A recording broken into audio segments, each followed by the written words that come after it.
Bismillahirrahmanirrahim. Assalamu alaikum students. My name is Muhammad Usman Salim. I am from UGI Chemistry Department.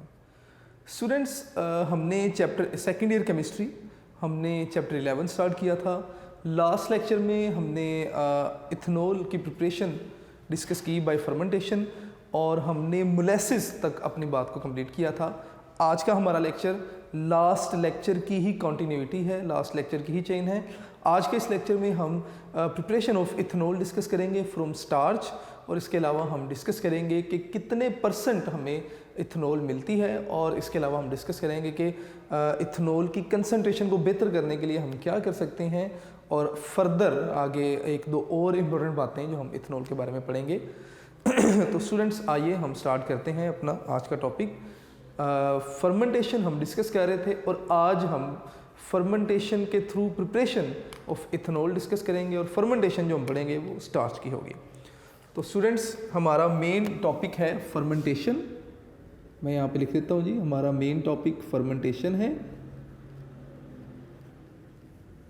और हम starch की fermentation को discuss कर रहे हैं.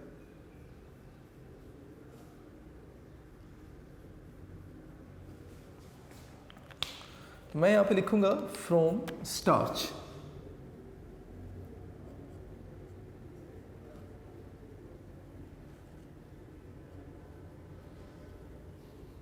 स्टूडेंट्स फर्स्ट ऑफ ऑल तो स्टार्च कहाँ पाई जाती है या कोई कॉमन ऐसे सोर्सेज जिनमें स्टार्च मौजूद हो? जी हाँ, बिल्कुल हैं.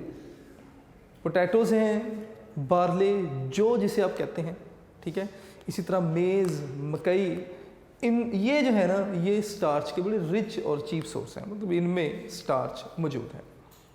हम यहाँ से स्टार्च ऑब्टेन करते हैं और फिर स्टार्च से आगे शुगर बनाते हैं और फर्दर उस शुगर की फर्मेंटेशन करते हैं. मैंने क्या कहा? मैंने कहा कि ये जो हमारे पास सोर्सेज हैं स्टार्च के, हम किसी एक सोर्स से स्टार्च ऑब्टेन करेंगे, फिर उस स्टार्च को शुगर में कन्वर्ट करेंगे और फिर उस शुगर की हम फर्मेंटेशन करेंगे. तो स्टूडेंट्स बात को स्टार्ट करते हैं. मैं अपना प्रोसेस यहाँ पर लिख रहा हूँ कि हम इस प्रोसेस में करने क्या जा रहे हैं. तो थोड़ा सा आप लोगों का फोकस होना चाहिए. इस प्रोसेस में हम करेंगे क्या? सबसे पहले हम स्टार्च से शुगर बनाएंगे, फर्मेंटेबल शुगर बनाएंगे. तो मैं यहाँ पे लिखूँगा जी स्टार्च, और स्टार्च से हम हासिल करेंगे क्या? फर्मेंटेबल शुगर, यानी कि ऐसी शुगर जिसकी फर्मेंटेशन की जा सके, फर्मेंटेबल शुगर, और उससे हम अल्कोहल बना सकें. फिर ये जो फर्मेंटेबल शुगर आ गई, अब आप इसकी फर्मेंटेशन करेंगे और फर्मेंटेशन से हम क्या करेंगे? हम इथेनॉल प्रिपेयर करेंगे. तो मैं यहाँ पे लिख देता हूँ कि हम इसकी क्या करेंगे? फर्मेंटेशन, और फर्मेंटेशन से हम क्या करेंगे? इथेनॉल जो है वो प्रिपेयर करेंगे. तो ये ओवरऑल हमारे पास ना रोड मैप है या तरीका है जिससे हम क्या करेंगे? इथाइल अल्कोहल जो है वो प्रिपेयर करने जा रहे हैं. तो स्टूडेंट्स अपनी डिस्कशन को स्टार्ट करते हैं with the help of balanced chemical equation. अगर मैं स्टार्च का फॉर्मूला लिखूं तो दैट इज C6H10O5. nth आपने स्टार्च ली और इसको बैलेंस करने के लिए ना हम यहाँ पे 2 मोल्स या 2 यूनिट्स लिख लें, जैसे आपको बेहतर लगे. स्टूडेंट्स नेसेसरी कंडीशंस में हमने कहा था कि सबसे पहले आप डाइल्यूट सॉल्यूशन बनाएंगे, तो यहाँ पर भी आप सॉल्यूशन की डाइल्यूशन करेंगे. तो आप क्या करेंगे? वाटर में सॉल्यूशन को डाइल्यूट करेंगे. तो मैंने लिखा NH2O. स्टूडेंट्स होगा क्या कि ये जो स्टार्च है ये डीकम्पोज होगी किसमें? माल्टोस में, ठीक है. तो मैं पहले ना यहाँ पे फार्मूला लिख देता हूँ, और बल्कि हम एंजाइम भी लिख लेते हैं कि किस एंजाइम की मौजूदगी में ये सारा काम होगा. Enzyme name is diastase. मैं यहां पे लिख रहा हूं जी डायस्टेस।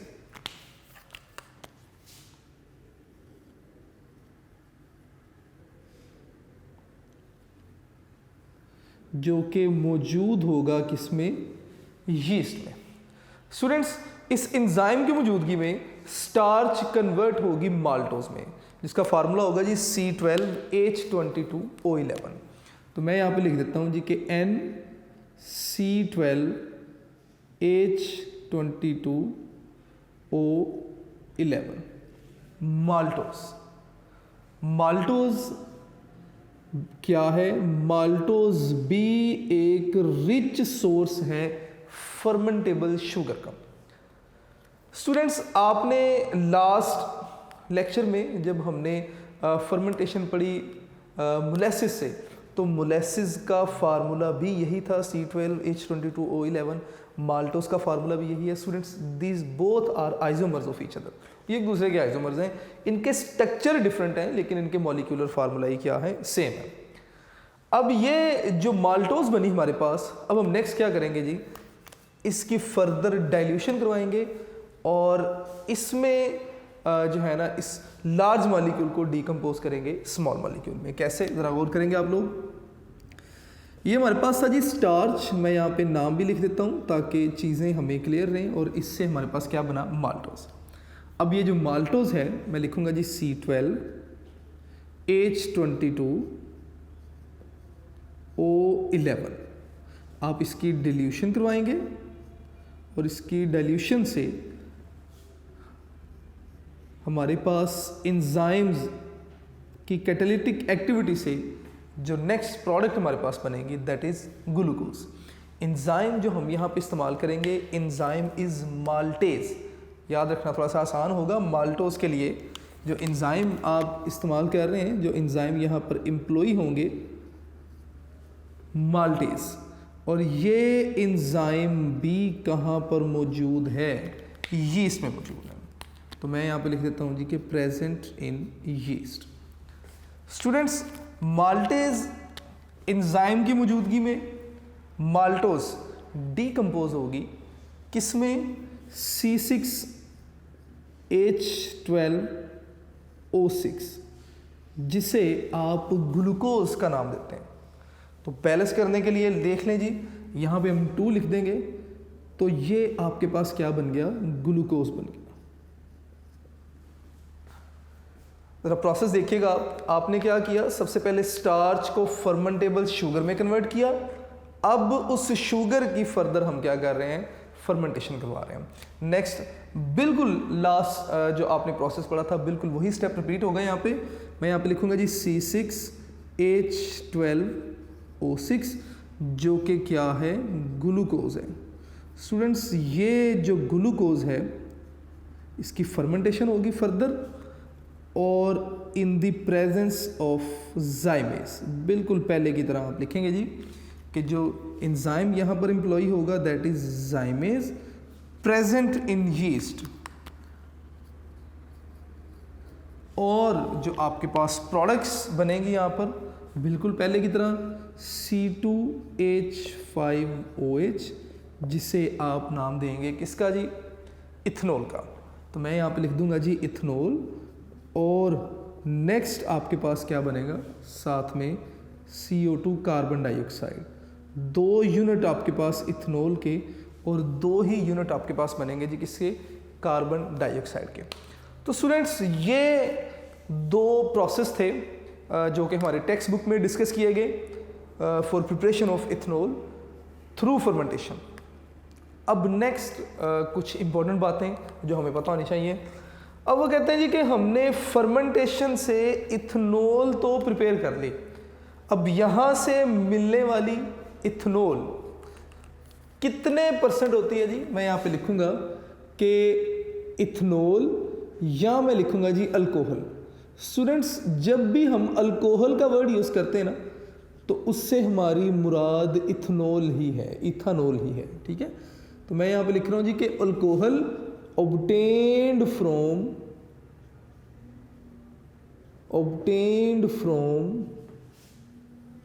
कहाँ से जी, फर्मेंटेशन।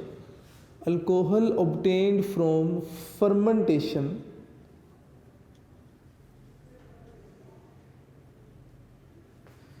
is 12%, यानी कि 12% कंसनट्रेटेड है,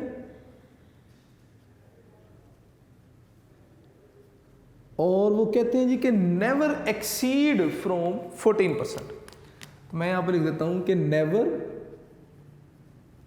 एक्सीड फ्रॉम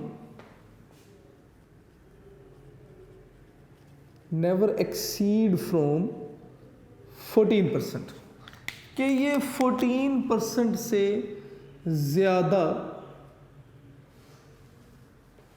कंसंट्रेटेड नहीं होती। अब इसका मतलब ये हुआ कि फर्मेंटेशन से मिलने वाली अल्कोहल में तकरीबन 86% क्या है, वाटर है। तो मैं यहां पे लिख देता हूं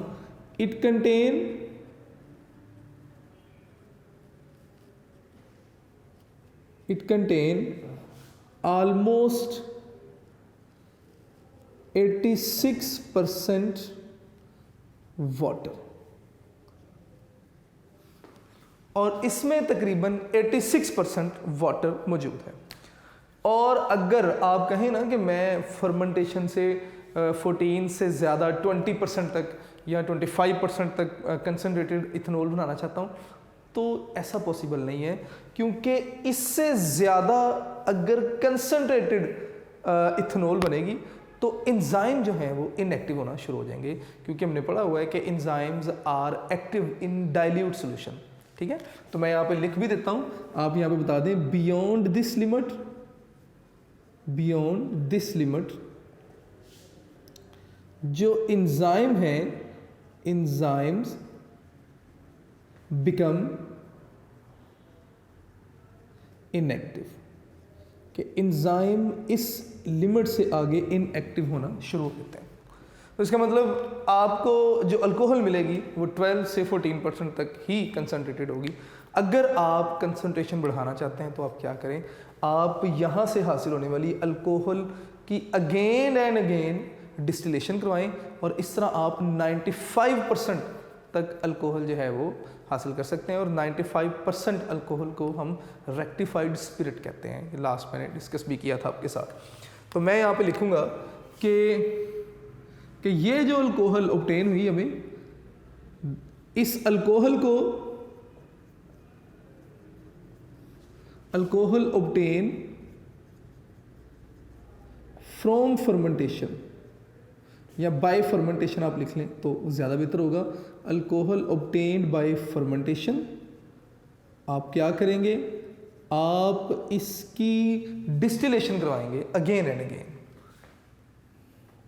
distilled again and again to obtain 95% alcohol. और 95% अल्कोहल को हम क्या नाम देते हैं, कॉल रेक्टिफाइड स्पिरिट। मैं यहां पे लिख रहा हूं जी, रेक्टिफाइड स्पिरिट, आप इसे रेक्टिफाइड स्पिरिट का नाम देते हैं।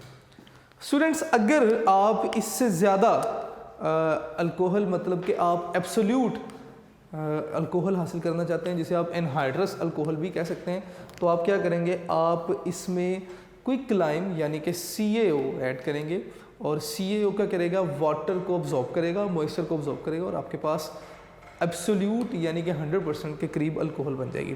तो मैं यहाँ पे लिख देता हूँ to obtain absolute alcohol, absolute alcohol, जिसे आप एनहाइड्रस अल्कोहल भी कह सकते हैं।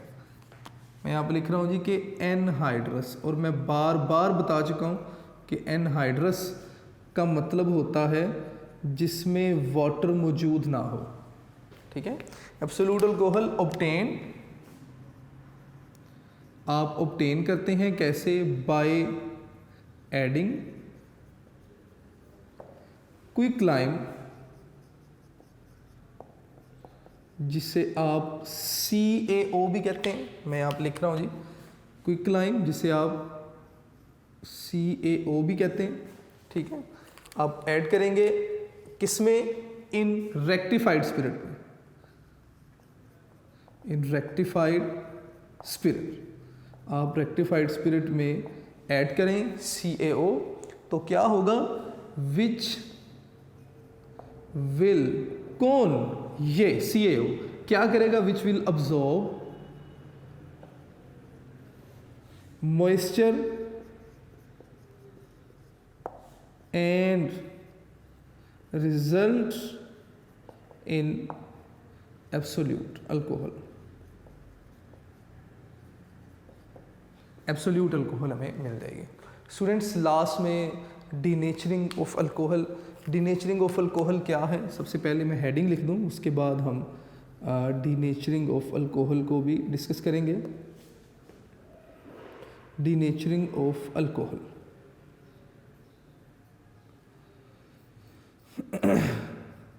डीनेचरिंग ऑफ अल्कोहल क्या है, अल्कोहल के जो ड्रिंकिंग पर्पस है उन्हें ख़त्म करना। कैसे, by adding small amount of 10% methanol या पायरिडीन या एसीटोन, इनमें से कोई भी आप ऐड करके आप अल्कोहल के ड्रिंकिंग पर्पस से अवॉइड कर सकते हैं, या अल्कोहल के ड्रिंकिंग पर्पस को आप किल कर सकते हैं। तो ये प्रोसेस आपके पास डीनेचरिंग ऑफ अल्कोहल कहलाता है। हम ये पढ़ गए हैं स्टूडेंट्स, हमारे मुल्क में हमारे दीन में भी अल्कोहल का ऑरल यूज़ ड्रिंकिंग पर्पस के लिए अल्कोहल को इस्तेमाल करना ममनू है। अल्कोहल में जब भी बात करूंगा, मैं दोबारा बता रहा हूँ, मैं इथेनॉल की बात कर रहा हूँ। अब होता क्या है कि अल्कोहल को मार्केट में दो तरह से सेल किया जाता है। एक सेल किया जाता है इंडस्ट्रीज को, ड्रग्स इंडस्ट्रीज को, जिन्होंने मेडिसिन बनानी है। इनको जब अल्कोहल सेल की जाती है तो उसके ऊपर गवर्नमेंट ने टैक्सेस हैवी जो है वो अप्लाई नहीं किए, वो इतने ज़्यादा टैक्सेस नहीं है। लेकिन जब आप अल्कोहल को जो है वो मेडिसिन से हट के किसी और पर्पस के लिए सेल करेंगे मार्केट में, तो उसके ऊपर बहुत ज़्यादा हैवी टैक्सेस जो हैं वो मौजूद हैं। अब होता क्या है कि जब भी अल्कोहल मेडिसिन फैक्ट्री में जो है वो भेजी जाती है मेडिसिन वगैरह बनाने के लिए, तो हम अल्कोहल में थोड़ी सी अमाउंट में तकरीबन 10% हम मिथनॉल ऐड कर देते हैं। तो मैं यहाँ पे लिख देता हूँ कि हम ऐड कर देते हैं जी, इसमें क्या, ऐड 10% मिथनॉल। 10% मिथनॉल ऐड करने से क्या होता है, 10% मिथनॉल ऐड करने से जनाब ये जो अल्कोहल है, अब आप ये ड्रिंकिंग के लिए नहीं रही, अब ये काफ़ी पॉइजनस होगी, अब आप इसे ड्रिंकिंग के लिए इस्तेमाल नहीं कर सकते। और इस तरह इसके ड्रिंकिंग पर्पस से अवॉइड करने के बाद इसे मेडिकल इंडस्ट्रीज़ में जो है वो सेल किया जाता है। Add 10% methanol to avoid drinking purpose. आप इसे ड्रिंकिंग पर्पस को अवॉइड करने के लिए इस 10% मिथनॉल ऐड करते हैं। स्टूडेंट्स, ये प्रोसेस आपके पास डीनेचरिंग ऑफ अल्कोहल कहलाता है। आप मिथनॉल की जगह या इसके अलावा आप इसमें पायरिडीन भी ऐड कर सकते हैं। मैं यहाँ पे लिख देता हूँ कि pyridine small amount of pyridine या acetone can also be added for denaturing। Denaturing के लिए आप स्मॉल अमाउंट में पायरिडीन या एसीटोन वगैरह भी ऐड कर सकते हैं। तो स्टूडेंट्स, ये हमारे पास फर्मेंटेशन से अल्कोहल की प्रिपरेशन थी, जिसमें हमने डिस्कस किया कि किस तरह से स्टार्च से आप इथेनॉल बना सकते हैं। स्टार्च जिनका सोर्स क्या था, मैंने बताया कि पोटैटोज़ हैं, बार्ले, इसी तरह मेज़। आप किसी सोर्स से स्टार्च लेंगे और उस स्टार्च को आप डाइल्यूट सॉल्यूशन बनाएंगे। एंजाइम आप जो है वो यहाँ पे एम्प्लॉय करेंगे एज कैटलिस्ट, और एंजाइम की मौजूदगी में आपको रिजल्ट क्या मिलेगा, माल्टोज। अब ये जो माल्टोज हैं इसमें अच्छी खासी अमाउंट में फर्मेंटेबल शुगर मौजूद है, तकरीबन जो है ना वो 60% से ज़्यादा इसमें फर्मेंटेबल शुगर मौजूद है। अब क्या करते हैं आप इस माल्टोज को डिल्यूशन करते हैं और एंजाइम की मौजूदगी में आपने इसे ग्लूकोज में कन्वर्ट किया, फिर इस ग्लूकोज से आपने इथेनॉल बनाई। कितने % इथेनॉल मिली, क्यों इससे ज़्यादा नहीं मिल रही, किस तरह से आप 95% इथेनॉल तक पहुंच सकते हैं, ये सारी बातें डिस्कस की। और एब्सोल्यूट अल्कोहल हम किस तरह से ऑब्टेन कर सकते हैं। इसके अलावा हमने अल्कोहल की डीनेचरिंग को भी डिस्कस किया। एक चीज़ स्टूडेंट्स मैं यहाँ पे बताना भूल गया कि जब आप 10% मिथनॉल आप ऐड कर देते हैं ना अल्कोहल में, तो फिर ये आपके पास मिथाइलेटेड स्पिरिट कहलाती है। ये MCQ के तौर पे पूछा जा सकता है आपकी एक्सरसाइज में, बल्कि शॉर्ट क्वेश्चन में भी पूछा गया कि व्हाट इज़ मिथाइलेटेड स्पिरिट। तो ये बातें आपने थोड़ी सी याद रखनी है। तो स्टूडेंट्स इसके अलावा आप अपनी बुक पर एक्सरसाइज क्वेश्चन नंबर 6 और क्वेश्चन नंबर 7 ज़रूर देखिएगा। दोनों ही क्वेश्चंस फर्मेंटेशन से रिलेटेड हैं और इम्पोर्टेंट लेक्चर है। मैंने कोशिश की कि सारी जो भी बातें आती हैं उन्हें कम्प्लीटली डिस्कस किया जाए। आपने अपने लेक्चर नोट्स ज़रूर बनाने हैं। लेक्चर नोट्स के साथ साथ आप अपने डेली के लेक्चर को डेली तैयार करें। तो इंशाल्लाह नेक्स्ट लेक्चर में, हाँ एक और बात, अब ये तो थी फर्मेंटेशन के थ्रू प्रोसेस प्रिपरेशन। इसके अलावा वो कहते हैं जी कि आप अल्कोहल की प्रिपरेशन के दूसरे मेथड भी हैं, जैसे अल्केन्स की आप जो है ना वो हाइड्रेशन करवा दें अल्केन्स की।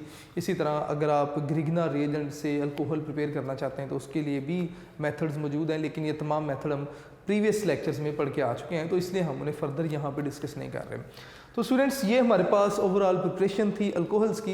इसके बाद इंशाल्लाह नेक्स्ट लेक्चर में हम फिज़िकल प्रॉपर्टीज़ और इसके रिएक्शंस वगैरह को डिस्कस करेंगे। आपने अपने लेक्चर नोट्स ज़रूर बनाने हैं। स्टूडेंट्स अपना ढेर सारा ख्याल रखिएगा। अस्सलाम वालेकुम।